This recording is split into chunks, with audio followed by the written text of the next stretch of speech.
This is the Action Movie Guys podcast, bringing you action movie reviews from across the decades, plus box office numbers and insight like never before. And now, your hosts of the Action Movie Guys podcast, Alex and Nate. What's up, everyone? Welcome to episode number 192 of the Action Movie Guys podcast. I'm your host, Nate, and this is my co-host, Alex Figueroa. And this month, of course, we are hanging out with our old buddy, old pal, old giant hands himself, Liam Neeson. It's Liam Neeson month, and we are going through his non-franchise films, well, 4 of them at least. And of course, this week, we're up to 2011's Unknown, starring, of course, Liam Neeson. Got some Diane Kruger, get a little Frank Langella. Alex, have you ever seen this film? I never seen this movie. I'm gonna be really honest with you. I mean, I know a lot of Liam Neeson movies are straight to DVD bucket, like in the bins. So, like, to be honest with you, I thought this was like a bin movie. So when you told me this, I was like, damn, this sounds not familiar at all. So, It's first time very real. And apparently, this made $130 million on a $30 million budget. So not only is it real, it made money for the studio. Now, does that matter? Not really. And we're also going to give you something else that's not that important on the show, which is the critics and audience scores according to Rotten Tomatoes. Now, we always like to share these just to give you an idea of what other people might have thought. Maybe you fall in one of these camps. And to be honest, you have to fall in one of these camps because the audience and critic score is the exact same number, both of 55%. So neither one of them hit the fresh meter. They're both just over half. But pretty rare that you get the same exact percentage from audience and critics. In this case, a 55%. What do you think? Honestly, I could see it. I can see it. I can see it. Okay. I can see it. I can see it. Yeah. Me too. Now, I saw this movie back in 2011 in the theater. All right. And then I bought it on Blu-ray, and I have had this movie on Blu-ray for 11 years. And this is the first time I've watched it since I bought it. Which makes me wonder 2 things. 1, why did I buy it? And 2, why have I never watched it again? So the good thing is I'm glad I had it because look at this. I didn't know that the universe was going to say you're going to review this movie one day on a podcast, but here we are. Unknown. Now, directed by, his name is Jaume Collet-Serra, but I always used to just call him Jaume because it's spelled with it. I like to say the hard J. If you've never heard the name, maybe you've seen some of his films. He directed the remake of House of Wax. He directed the shark movie called The Shallows. He did a little bit of Jungle Cruise recently. He just directed Black Adam. So he's actually moved up from horror remakes and lower budget thrillers to now comic book movies with The Rock. So good for him. This was one of his earlier movies. Alex, you're going to get to go first. This is, of course, Liam Neeson. He is playing, what's his name? Martin Harris. Martin, that's his name. Martin Harris. A very regular name. What did you think? All right, so look, when it comes to my man Liam Neeson, I think his character was fun. It's a typical action movie character. I mean, this is just straight up. Now, this movie has a lot of reminiscence of a lot of other action movies. And I'll bring that up during the whole storyline. But this character has amnesia, right? He doesn't know who he is. And I was like, oh my God, I already know where we're going with this. But in terms of the character himself, he does not know he's a badass. He finds that out later. So I was like, okay, that's pretty cool. He's a doctor.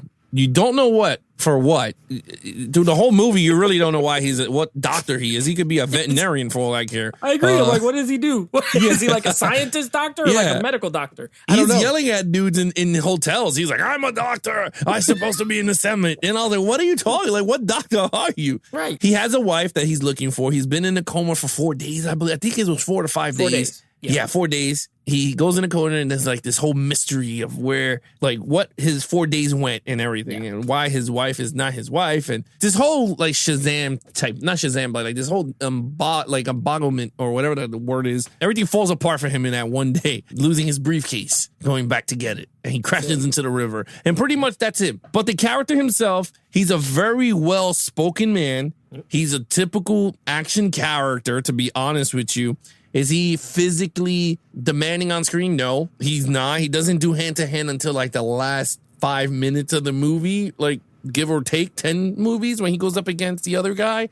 That's the first time you see him do actual hand-to-hand. Other than that, he's getting his ass whooped through the whole movie. Doesn't shoot guns. at all. But other than that, I gave him a 4. I thought he was a great character in this type of storyline. I thought he was great. Yeah, I'm going to be honest with you. I didn't say this last week when we did the A-Team because the A-Team was such like a team movie. Yeah. But I am a Liam Neeson fan. So Yeah. I know I told everybody this is like a dad, his movies are like dad movies. And I stand by that 100%. But I have seen almost all his movies up until like the brand new ones that are like really... They've really gotten worse, so I don't watch him too much anymore. And he's older now. He's even older. This was 11 years ago, and he was like older. You know what I mean? He wasn't. I wouldn't call him like super old. You could believe he looked physically fit, but anyway, I love him. I think he has a great screen presence. I think he's a great actor. Honestly, he's one of those guys who's like, unlike let's say, I don't know, who are some other action stars that are like old action stars? Arnold Schwarzenegger and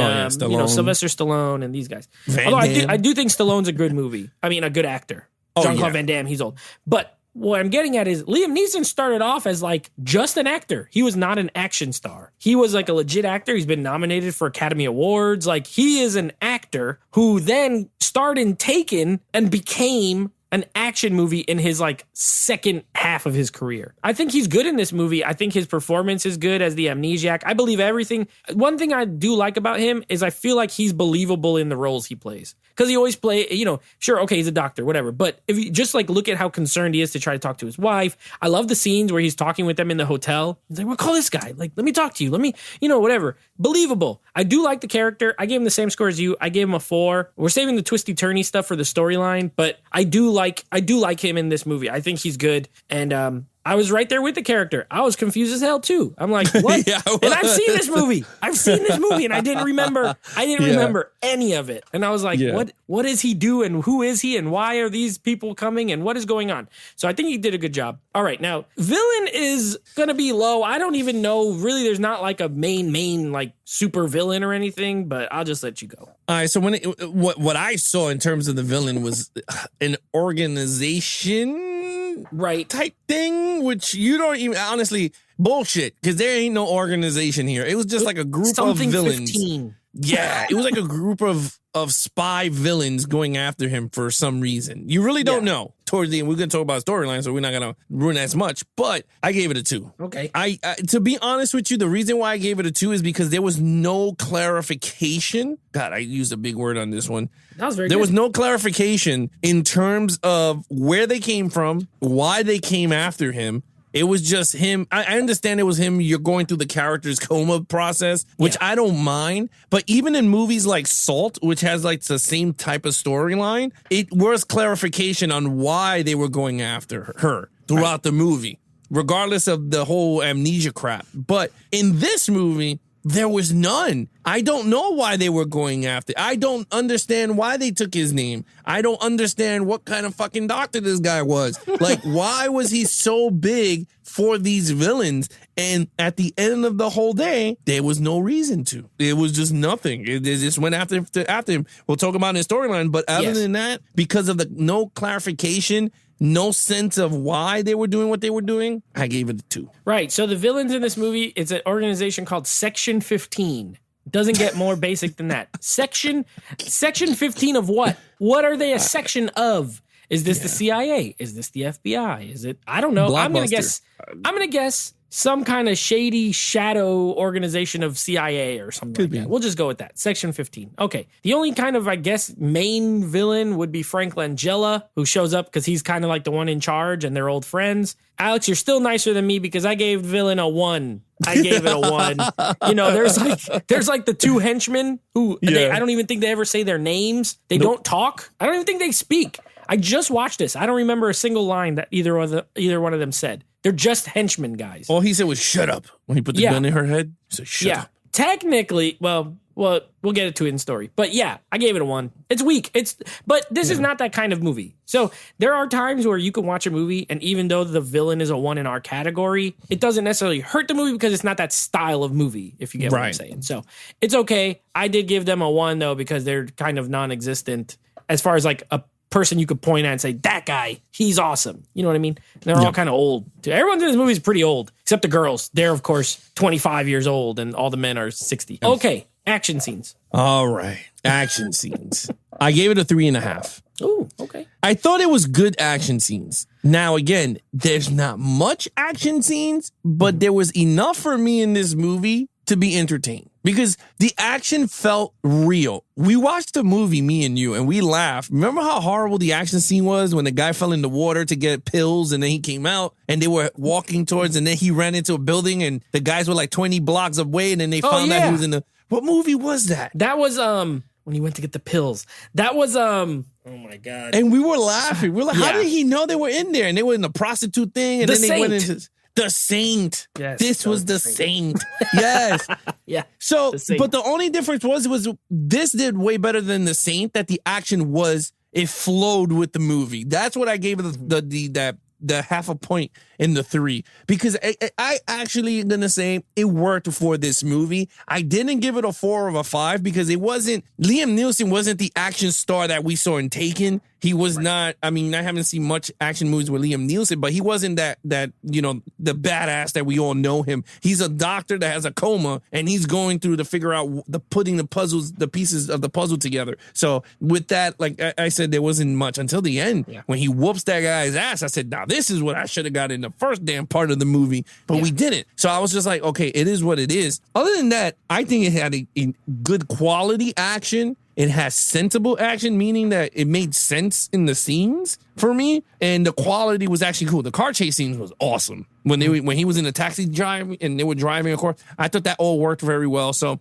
with that said, I gave it 3.5. Yeah, I gave it a 3. I agree with everything you said. I think to me, this is a thriller with action. Yes. Right? That's a good one. You know what I mean? Yeah. But it's enough that I would still call it, it still fall in the action movie umbrella, but it's like an action thriller. Or thriller action, I should say. Thriller first. So I agree with you. I think, he had the hand-to-hand fight first with the guy in the house, in the apartment, when he's going to kill Diane Kruger or whatever, and she wakes up, he comes in and he hits her with the crowbar, and they fight, and then she ends up stabbing him and killing him. Then you had the car chase from there at nighttime with the other henchman guy who went outside. And then you have another car chase later, and then you have the finale, and then you have her crashing into the dude and knocking the van off the... there's action. I agree. And then when he got hit with the cinder block, and then his memory kicked in and he whooped the guy in 2 seconds. Right. Remember? He remembered he was like an assassin. He just triggered. I was like, okay. So he got his memory knocked out, and then he got it knocked back in after that.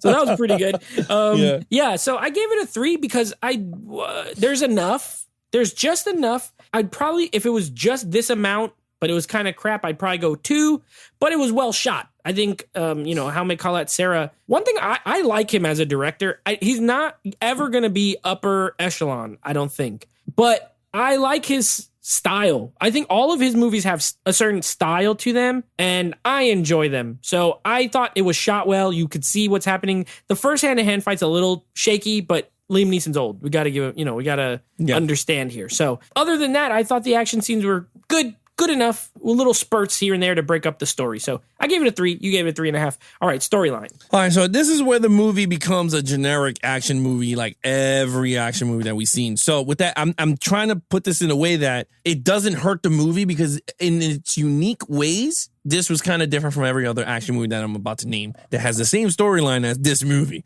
So this movie is very unique in some aspects of the film. But when you watch the movie and you kind of start to figure it out towards halfway through the movie, then a lot of movies starts to kick in. Salt. Big Salt. I mean, with Angelina Jolie, she's an undercover Russian sleeper, totally forgets because she's still undercover for so long that she totally forgot that she was a sleeper Russian agent. Pretty much that's what he was. He was an actual assassin that basically forgot everything. Very born. He's nostalgic, gets hit with the coma. So that's a very born trait there.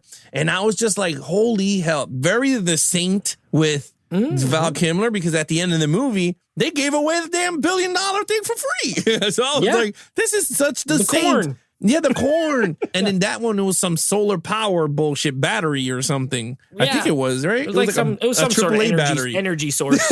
Yeah. It's always an energy source. Yeah. Some energy, yeah. And Elizabeth Shue gave this shit away for free. So the battery was night and day. That was the battery was night and day. Yeah. So again, it felt very like other movies that we've seen on this podcast, really honestly, to be honest with you. But it didn't hurt the movie. Because honestly, Liam Neeson was actually really good. The storyline was fun. Was it just like the other movies that I named? Absolutely it was. But like I said, the way they did it, it worked very well. So they meshed the Bournes with the Salt, and they got this unique kind of movie for me. I bet there's other movies out there that is the same storyline, but I think this one worked very well for the first time for me watching. Like I said, I always give it 2 watches to give a review, but this one, I liked it the first time. I thought it was a good storyline. I didn't know what the hell was going on, to be honest with you. And that's good, because I could tell you within 2 minutes where this movie is going to go. We watched so many action movies. Right. Within 40 minutes in the movie, I still didn't know what the hell was going on. I was like, where are we going? So I thought they did a great job with that. So I gave it a storyline of 3 for good. Yeah. I agree with you. Again, we're on the same wavelength here. Yeah. Yeah, so the story ends up being that he's an assassin. His wife is not really his wife. They're coworkers. Maybe they love each other. I don't know, because he has these weird memories of them like doing it in the shower. I don't think that's part of the job description. So my assumption was that they are coworkers who maybe fell in love because they work together a lot, but they're not really married. He works for Section 15, and his name is a fake name that they could apply to any other agent. Essentially, he went to Berlin to blow up this guy, and like they planted a bomb and all this stuff. And they were really trying to kill this doctor who's going to make corn that can grow in cold climates. In any climate. Yeah. And that way it could help feed people. And of course, we can't have that. We can't have the whole earth getting fed. It doesn't too much money, right? Yeah. So that's the plot. But he gets amnesia. So when he gets amnesia, he starts believing that he's just a doctor, even though he probably couldn't tell you what he's a doctor of either if you asked him. So look, not only the first 45 minutes, you don't know what's going on in this movie until 1 hour and 25 minutes at least. Yeah. That's when Frank Langella tells him, "You're not Martin. That's just nobody. That's like a fake guy. And you are an assassin. You're our number one assassin," and all this stuff. And you're like, what the hell? He's been an assassin. So technically, all the people in this movie are villains except Diane Kruger. She's the only person who's actually good because he's a bad guy. But now he has a change of heart. Now he's got to fix it. I can't be a bad guy no more.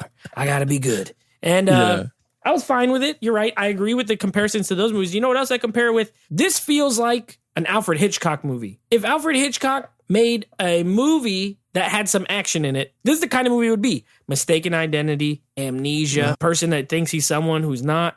Hitchcock did all those kind of movies. And sometimes vice versa, where people like North by Northwest, where people thought he was someone else and he wasn't. This is the reverse. He thought he was someone else and he wasn't. So it's Hitchcockian in that way as far as the tone. So this is like that's why I say it's a thriller, and then there's like some action beats in it. But I gave it a 3. I think it's I wouldn't say it's convoluted. It just takes a really long time to let you in on what's going on. And they could have sped that up a little bit. Yep. But it was entertaining enough. All right, what's your overall? I gotta say, this movie was not boring. I thought I was going to be bored. I was like, oh my God, I'm going to be looking at my phone. I'm going to be doing something. Honestly, I was sucked in. The minute the movie started, I was in for the ride. And I think that's a great sign of a movie where you're just invested into the movie. Because I got invested. I was like, where the fuck is this going to take me? Like, where are we going? I was like, why is he I don't know what type of like, I was through the whole movie just trying to pinpoint and like, where's going on here and there. I thought that was really good. I thought the score was good. I like the score for this movie. I thought it was excellent. It's not no grand, like, Don Zimmer type. Or those type of scores. But I thought it did very well. The action sequences were superb. We didn't even talk about Diane Kruger. I thought she was great in this movie. I thought she was really good. January Jones, which she played Emma Frost in X-Men First Class. I thought she was good too. I didn't even know it was her, to be honest with you. I haven't seen much When she kissed him, I was like, what is happening? Is it his wife or is it not his wife? I was confused even more. And I've seen this movie. Again, I've seen this movie. So like I love that whole thing. And I agree with you. Yeah, man, if Alfred Hitchcock was filming now with these things, imagine him doing like a full-fledged action movie by Hitchcock. It would be a 10 out of 10. It would be a 10 out of 10. Yeah. Oh my God. But yeah, no, other than, I thought everything worked well. The lowest point, to be honest with you, the lowest thing is this storyline, but I think the storyline was good. I can't go, this is a piece of crap movie. This actually was really good. So I gave it a 3.5. I think this is not excellent, but I think it's a good action movie. Solid. I'm just a half a point under. I gave it a 3. I think this is which is still, 6 out of 10, above, good, a good. Look, this is definitely a dad movie. This is a dad movie. This is a movie. Your dad went to Best Buy and said, Liam Neeson is in this. I'm going to buy it. And he bought it. That's this movie. Now, like Liam Neeson with the amnesia, I also have amnesia because at the top of the show, I mentioned something and I still don't know why I bought this movie because I don't know, because I don't remember it. So now I don't know if I bought it because I loved it and wanted to rewatch it, or if I bought it because I was confused and needed to rewatch it. So I have amnesia as to why I own this movie, but I'm glad I do. I'm not going to get rid of it. This is a good Sunday afternoon movie. You know what I mean? Like, this is a good weekend movie. Or if you're a Liam Neeson fan, he's done worse. This is middle of the road. I feel like middle of the road, Liam Neeson, good, solid film. Nothing exceptional. A 3 for me. What's your total points? Honestly, dude, I'm very shocked. I gave it a 16, which is good. It's above our 15 mark. So Right. It's a 16. I'm shocked because I actually really like this movie. I really enjoyed this movie. I think it's an excellent movie. And I was already looking to purchase the damn thing, and they have it for $4. I told you. Hell yeah. It can't be that's more. a win. I said there's no way it's more than 6. So Nope. 4, even better. It's a win. It's worth $4. Now, I'm just under the 15, but I'm just under the 15 by 1, but that's because I gave the villains a 1, which, Okay. I gave it a 14 out of 25. Don't let that dissuade you. I do think the movie's solid. I don't think it's exceptionally great. Is it super memorable? No. But while you're watching it, are you going to be like, I hate this? I don't think so. Not if you like Liam Neeson or if you like action movies. It's just enough of action to keep you interested, and Liam Neeson is really good in it. I think his performance is really good in it. So, all right, now, as far as what's coming up next, we, of course, are going to be starting a brand new franchise. We got through all 8 Spider-Men, and now we are moving on to The Predator. So, we're going to be watching a little bit of Predator, starting with, of course, Predator, onto Predator 2, then Predators, and then The Predator. We will not be doing Prey because I made the schedule a while ago, and we already reviewed that on the live shows. So, you can check us out on YouTube, Geeks and Flicks. We broke it down in an action movie guy style. So it's just the original 4 Predator movies. And then our next Liam Neeson movie. Alex, I think there's another one you have not seen. There's a little movie called Run All Night. Have you seen Run All Night? Nope. No. Okay. Now, what I wish I did instead was I wish I picked all the movies he did with this director, because they did 3 together. They did this one, they did Nonstop, and they did The Commuter. We are doing The Commuter in 2 weeks. I wish Run All Night was Nonstop, but we're sticking with it because it's different. It's rated R. So I wanted to pick one that's a little bit maybe edgier. You know what I mean? So we're going to be doing some Run All Night next week. I'm very excited. I haven't seen that one since the theater either. So interested to see how that goes. Yeah, guys, if you want to follow us on our social media accounts, please follow Nate over on Instagram at Netflix Reviews. Check out the podcast with him and his friends called Netflix Movie Reviews. Head over to youtube.com, search for Geeks and Flicks, subscribe to the channel. We have the video versions of the podcast there, or go to our official website at www.geeksandflicks.com. There we have all the merch. We have Patreon signups. Other than that, that is your host. This is your host, Nate. Also, I got to do a quick pause. Guess what? This guy did direct Run All Night. So we are doing the Jaum and Liam triple feature. I'm your host, Nate. There you have it. And I'm his co-host, Alex Figueroa. Be awesome to each other and geek out.